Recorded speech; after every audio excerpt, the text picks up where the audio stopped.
If you work with laptops a lot, then you know that one of the first things that usually go on a laptop is the power cord.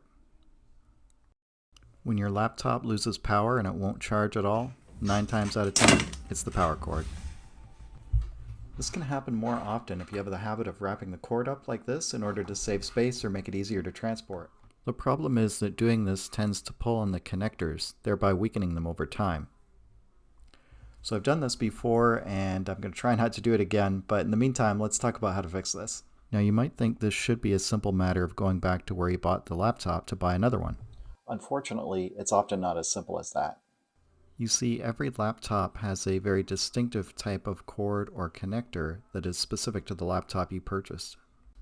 That means even if you buy one of these universal connectors, you can still end up with a connector that doesn't fit your particular device. The solution is to look up the exact model of your laptop and cross-reference it with the listings you'll find on sites like Amazon. You can usually find the model number on the back of your laptop.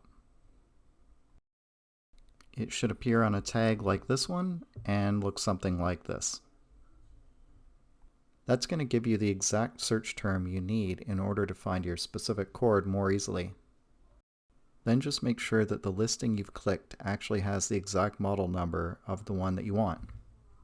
When you found the right one, you can then go ahead and place the order.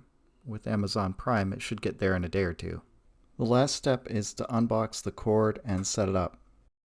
If your battery's been dead for a while, not much might happen at first.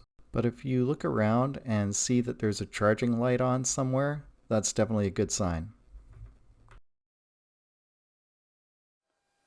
If you found this helpful, consider subscribing, and we'll see you in the next video.